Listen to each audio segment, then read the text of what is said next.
Hai.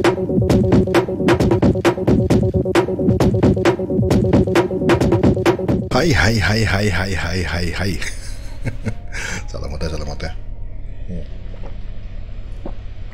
Well, semoga kalian dalam keadaan sehat dan terima kasih sudah kembali lagi ke channelnya Alsimo. Well, kali ini nanti gue mau bahas terkait dengan apakah channelnya Reza memiliki penambahan jumlah subscriber setelah beberapa program yang dilakukan, seperti kemarin muncul di salah satu televisi nasional swasta ya. Dan nanti kita lihat apakah perkembangannya signifikan atau tidak. Tapi sebelumnya boleh ya, gue mau berbagi sedikit tentang ilmu communication skill. Kenapa sih kita perlu mempelajarinya dan apa pentingnya sih communication skill? Toh setiap hari kan kita berkomunikasi gitu kan.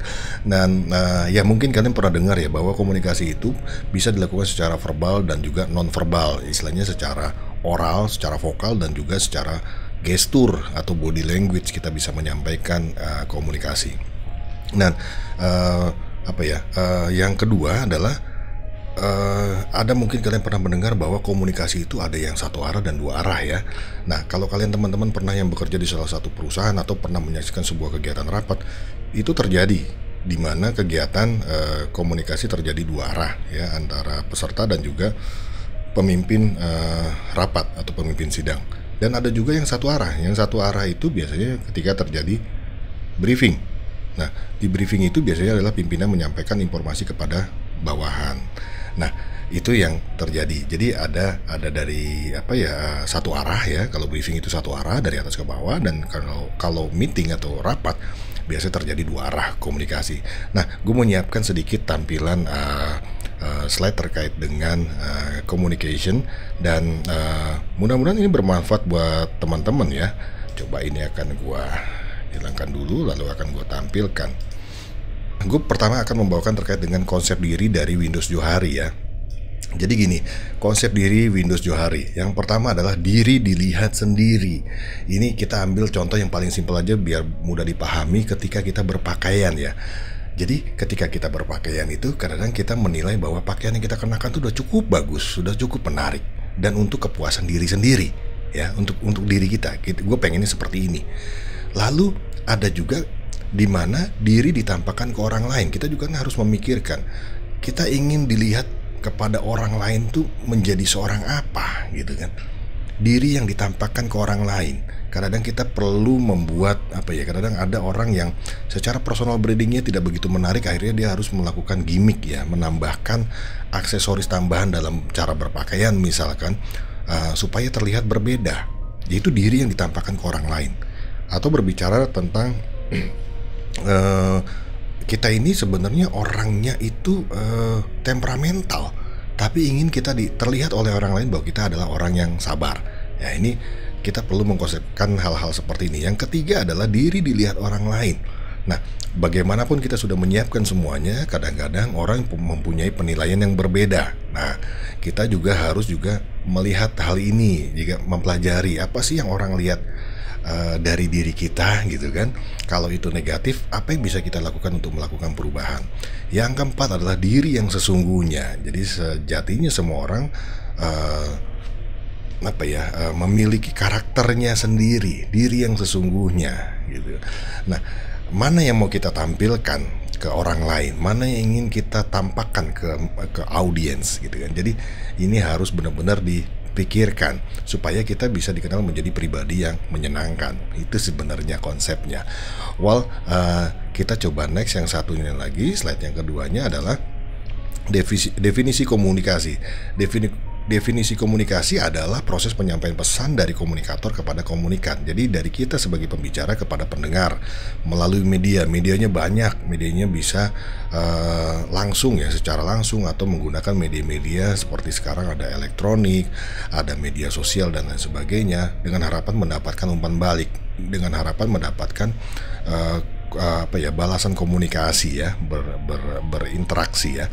Ini definisi komunikasi. Yang terakhir gue mau nyampaikan terkait yang paling penting adalah gaya komunikasi.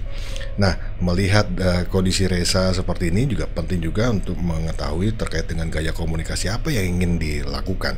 Yang pertama adalah pasif, merasa diri tidak oke dan orang lain oke. Jadi Di suatu situasi dan kondisi, kadang-kadang kita bisa merasakan seperti ini ya.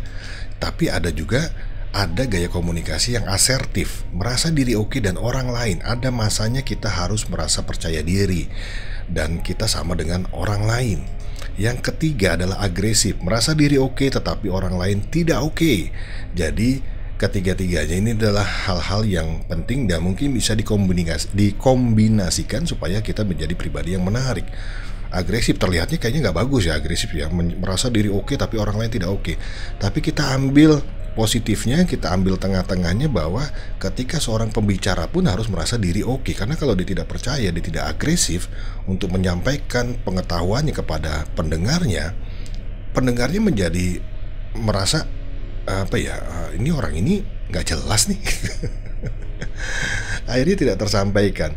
Jadi dipilih dari antara ketiga ini yang menurut kalian baik dalam situasi kondisi tertentu ya. Apakah kalian perlu menjadi pasif atau asertif, merasa diri oke dan orang lain oke, atau agresif, merasa diri oke tetapi orang lain tidak oke gitu ya. Jadi kalian bisa pilih sesuai dengan kondisinya.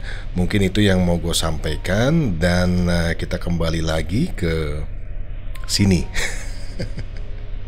Kembali lagi sini dan kita akan coba bahas terkait dengan Reza ya. Jadi itu mungkin sedikit tentang teknik komunikasi, kecil aja, sedikit aja gue coba selipkan yang berharapannya bisa mendapatkan pengetahuan buat teman-teman yang menyimak gitu ya. Dan coba gue akan close ini dan kita akan coba melihat apakah Reza mendapatkan penambahan subscriber yang signifikan. Nah, karena seperti kita tahu kemarin itu banyak tampil di beberapa stasiun televisi ya. Masuk ke dalam stasiun televisi.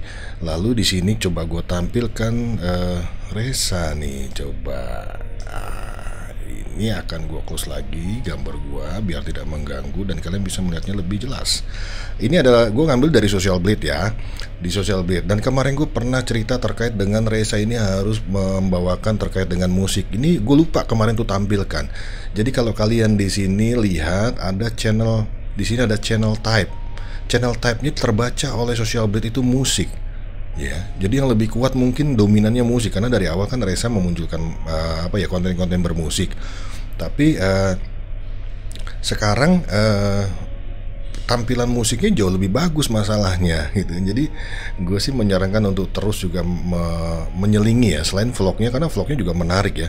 Vlognya itu menarik karena di situ ada Melly Goeslaw ya, selalu ada Melly Goeslaw, dan mungkin nanti bisa kolaborasi dengan artis-artis lain. Kalau nggak salah gue inget janjinya Melly Goeslaw nanti mau ngevlog bareng Irwansyah dan lain sebagainya waktu live IG ya. Mudah-mudahan itu terjadi juga. Jadi nanti tampilan vlognya juga menarik, bisa dinikmati, dan musiknya juga istilahnya juga bisa dinikmati berulang-ulang oleh kita gitu kan.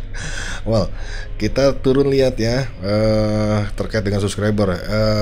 Indahkan dulu terkait dengan estimasi pendapatan ya.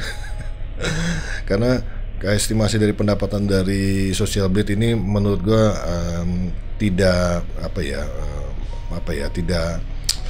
tidak valid ya, karena banyak faktor-faktor lain gitu kan. Karena Social Blade itu hanya membaca dari jumlah view ya, atau view-nya aja yang dilihat.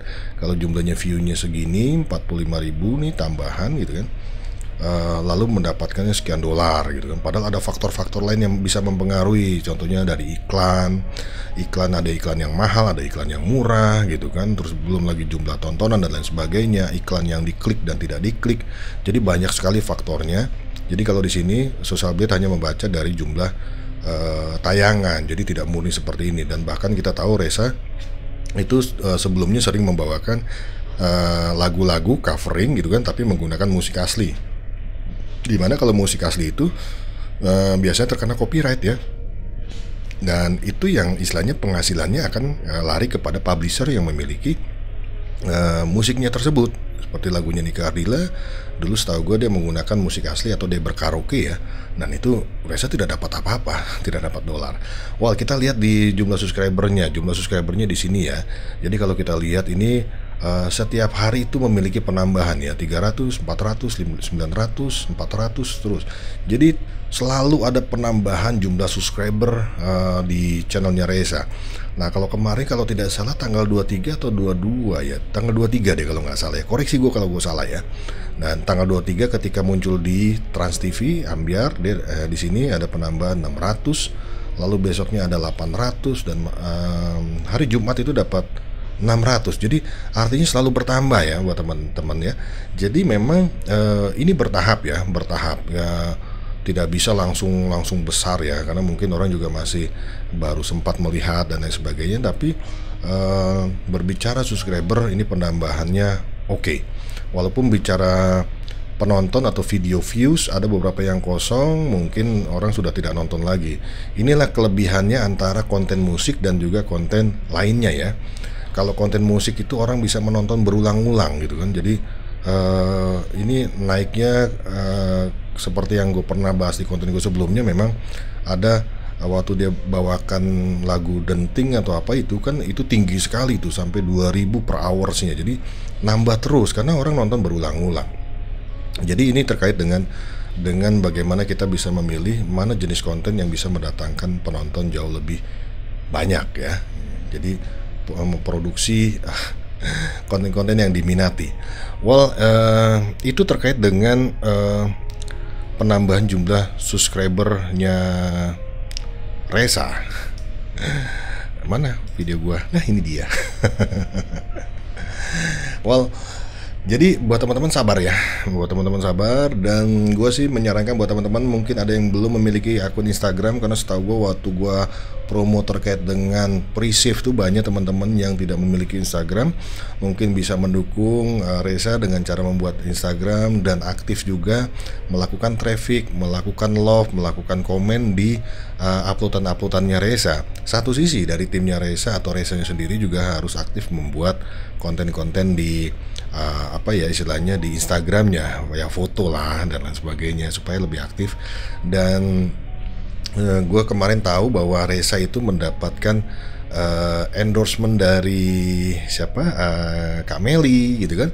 Dan itu juga mungkin lebih banyak dibikin short ya, dibikin short bukan short ya, maksudnya apa ya, postingan history ya, apa story, membuat story di IG gitu kan, terkait dengan produk-produknya Meli. Karena di video itu kan gue lihat ada beberapa Reza menggunakan beberapa pakaian produk dari 90-an ya.